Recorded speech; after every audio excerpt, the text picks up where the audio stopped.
मुतासिब जज हुमायूं दिलावर ने आज जो फैसला सुनाया है कल के इस्लामाबाद हाई कोर्ट के फैसले के बाद कि वो दोनों पार्टीज को सुन के दोबारा फैसला करेंगे, जिसमें सबसे पहला उसूल था कि क्या ये केस काबिल समाअत है भी नहीं या नहीं। लेकिन सबसे पहला सवाल तो ये है कि इस्लामाबाद हाई कोर्ट के चीफ जस्टिस साहब ने जो फैसला दिया वो क्या आईन और कानून के मुताबिक था? वो भी गलत था, जिसको हमने आज चैलेंज कर दिया है।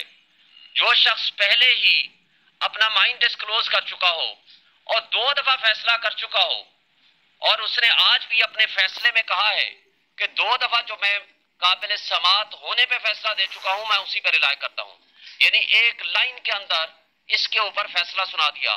तो क्या जस्टिस आमिर फारूक साहब को ये केस वापस हुमायूं दिलावर के पास भेजना चाहिए था? बिल्कुल नहीं।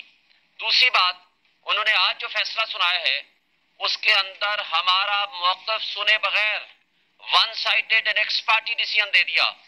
फिर इस एक्स पार्टी डिसीजन के अंदर जो कि वो पाबंद था कि कोर्ट टाइमिंग्स के अंदर हमारी बहस सुनता और बहस सुनने के बाद जो वो फैसला करता, लेकिन हमने आज उसके खिलाफ ट्रांसफर एप्लीकेशन भी जमा करा दी और आमिर फारूक साहब के जजमेंट के खिलाफ भी सुप्रीम कोर्ट में फाइल जमा करा दी। इससे पहले कि हम अपने आर्गुमेंट्स का स्टार्ट करें उसने फैसला ही सुना दिया और अपने लिखे हुए फैसले पे अभी साइन नहीं हुए थे, उसका जबानी फैसला सिर्फ आया था।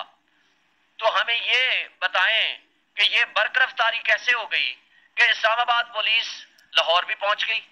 इसका मतलब है उनको पहले से पता था।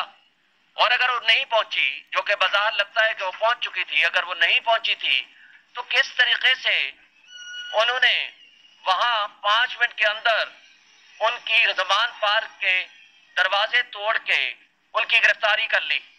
और ये गिरफ्तारी 5 मिनट के अंदर साबित और जाहिर करती है कि इसका मतलब मैच फिक्स था और मैनेज था, इसलिए कि जबानी हुक्म पे कभी भी किसी की गिरफ्तारी नहीं हुआ करती।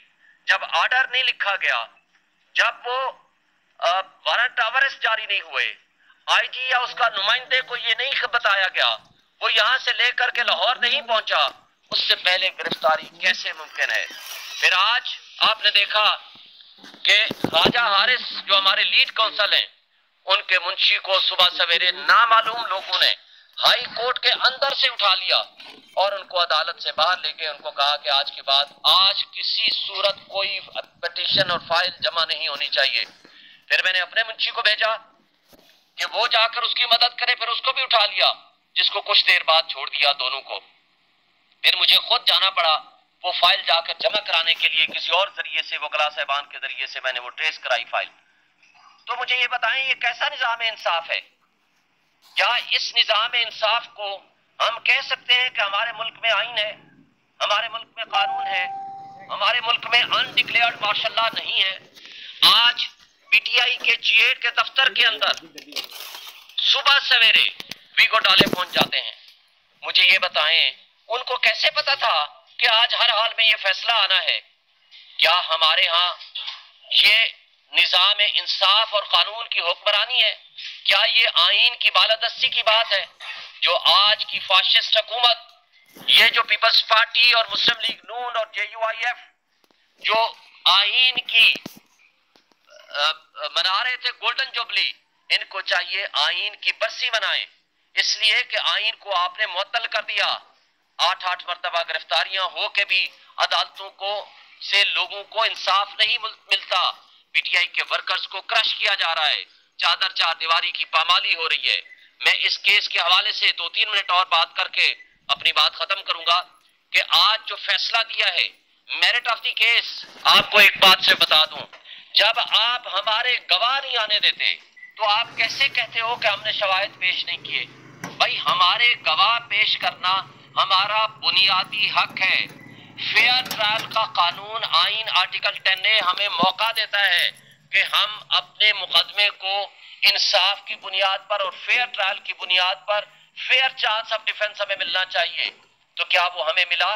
नहीं मिला। जब आप हमारे गवाहान का फैसला आपने करना है कि आपके गवाहों को मैंने नहीं आने देना, फिर मुतासिब जज हुमायूं दिलावर की मिसकंडक्ट आप देखें और उनकी बदनीयती देखें। 12 बजे 12:30 बजे वो हमारे गौर साहब को कहते हैं कि आप अपने गवाहान को 1:30 बजे ले आइए। जब ये उनको कहते हैं जाकर के 1:30 बजे कि हमारे गवाह कराची में हैं, हमें 2 दिन या 1 दिन का वक्त दे दीजिए, तो वो कहते हैं कि नहीं, ये रेलिवेंट ही नहीं है, आपका केस खारिज किया जाता है। इसी तरह उन्होंने हमारे कई सीनियर वकला के जो इस केस को रिप्रेजेंट कर रहे हैं, जिसमें ख्वाजा हारिस साहब हमारे लीड काउंसिल हैं, जब उन्होंने एप्लीकेशन दी, गौहर साहब समेत इनके खिलाफ ऑब्जर्वेशन दे दी। क्या हम आज के ऑर्डर में भी ये लिख दिया, क्या हम कानून और आइन की पासदारी चाहते हैं? क्या हम कानून के मुताबिक किसी मुल्जिम को इंसाफ दिलाने के लिए अपनी प्रोफेशनल ड्यूटी अंजाम न दें? तो क्या हम इस तर्ज अमल को क्या कहेंगे? ये इंसाफ को बिल्डोज किया जा रहा है, इंसाफ को दफन किया जा रहा है। इसलिए कि हम ये समझते हैं कि ऐसे जज को मुंसिफ की कुर्सी पे भी नहीं होना चाहिए। फिर जस्टिस अतर मिनल्लाह जब चीफ जस्टिस थे तो उन्होंने डायरेक्शन जारी की थी, ये कहा था कि कोई जज ना सोशल मीडिया इस्तेमाल करे, ना फेसबुक, ना इंस्टाग्राम। लेकिन आज 2023 तक वो फेसबुक इस्तेमाल कर रहे थे और एडमिटेडली अपने फेसबुक अकाउंट से इमरान खान के खिलाफ पोस्टें लगाई हुई थी, नाजेबा तस्वीर लगाई हुई थी। और जब FIA को भेज दिया गया तो FIA ने सिर्फ इतना कहा कि आज वो पोस्ट अवेलेबल नहीं है। तो क्या FIA के पास कोई मैकेनिज्म नहीं है कि उन पोस्ट को ट्रेस कर सके या उनको आर्काइव से हासिल कर सके? उसके लिए 30 डेज और 90 डेज का पीरियड है। फेसबुक मैनेजमेंट से राब्ता कर सकते हैं। और जस्टिस आमिर फारूक साहब ने कल के अपने फैसले में ये लिखा कि जनाब इसमें FIA इंक्वायरी करे। अगर FIA ने कल इंक्वायरी करके ये साबित कर दिया कि ये पोस्टें उसी की हैं, तो मुझे बताएं कि फिर ये फैसला किधर जाएगा? फिर कल के फैसले में आमिर फारूक साहब ने ये भी फैसला कर दिया कि आपका हक बनता है अपने हक में गवाह पेश करें। हक के दिफा किसी का खत्म नहीं हो सकता। उस मकसद के लिए उन्होंने नोटिस कर दिए जो कि अगले हफ्ते लगे हुए हैं। तो मुझे बताएं, अगर हमारा हक के दिफा के बगैर और आमिर फारूक साहब के उस फैसले से पहले अगर आपने हमें फैसला सुना दिया और हमें सजा दे दी, तो उस पर हक के दिफा का क्या बनेगा? फिर आज बदकिस्मती की बात है, जिसने कानून कायदे के मुताबिक गाड़ियां नहीं ली, जो जुर्म किया, वो है नवाज शरीफ साहब, वो है आसिफ अली जरदारी, वो है यूसुफ रजा गिलानी, वो है मरियम नवाज। ये जुर्म है जिनके खिलाफ रेफरेंसेस बने, लेकिन नैब लॉ की तरमीम के बाद वो वापस हो गए। यानी जो मुजरिम हैं, जिन्होंने जुर्म किया है तोशाखाना से, उनको तो आपने इख्तियार दे दिया, और जिन्होंने कानून और कायदे के मुताबिक कोई चीज ली और उसकी वो प्रॉपर्टी बन गई, उसने कल उसको बेचा, उसको रखा या किसी को गिफ्ट किया, ये उसकी प्रॉपर्टी है, वो जुर्म नहीं है, वो कानून कायदे के मुताबिक है। और एक बात और कि ये जो आज इल्जाम लगाया जिसके ऊपर सजा हुई है, ये सिर्फ ये इल्जाम है कि आपने टैक्स अथॉरिटीज के पास तो जो लायबिलिटीज और जो एक्सपेंसेस और जो आपके एसेट्स हैं वो तो आपने डिक्लेयर कर दिए, लेकिन इलेक्शन कमीशन में आपने वो पैसे तो ठीक लिखे, लेकिन आगे लफ्ज तोशाखाना नहीं लिखा, उसकी तफसील नहीं लिखी कि इसमें ये चीज मौजूद है। बात यह है कि वहां वो खाना ही नहीं होता, क्योंकि ये फर्क है। टैक्स अथॉरिटीज के पास आपने लायबिलिटीज अपनी, आपने इनकम, कहां से पैसे आए और कहां खर्च हुए, सब कुछ आपने बताना होता है।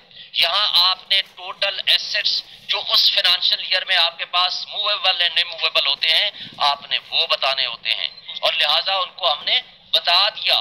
तो ये है टोटल केस। लेकिन इस केस को पिछले 1.5 साल से जिस तरह पॉलिटिकल विक्टिमाइजेशन के लिए इस्तेमाल किया जा रहा है, ये सब आपके सामने है, हमारी कौम के सामने है। हम बजा तौर पर समझते हैं कि इस मुतासिब जज के साथ हमारी एस्टेब्लिशमेंट मिली हुई थी, इस मुतासिब जज के साथ हमारे तमाम इदारे मिले हुए थे, इस मुतासिब जज के पीछे हमारे ये जो PDM की फाशिस्ट हुकूमतें हैं वो खड़ी हुई थी, और इन्होंने सिर्फ पॉलिटिकल विक्टिमाइजेशन के लिए खान साहब को निशाना बनाया, और हम इसकी भरपूर मजम्मत करते हैं। हम कानून के रास्ते को अडॉप्ट करते हुए इंशाअल्लाह हम इसके खिलाफ अपील भी फाइल करेंगे, हाई कोर्ट में भी और सुप्रीम कोर्ट में भी, और जो नेक्स्ट राय अमल होगा वो आपके साथ शेयर करेंगे।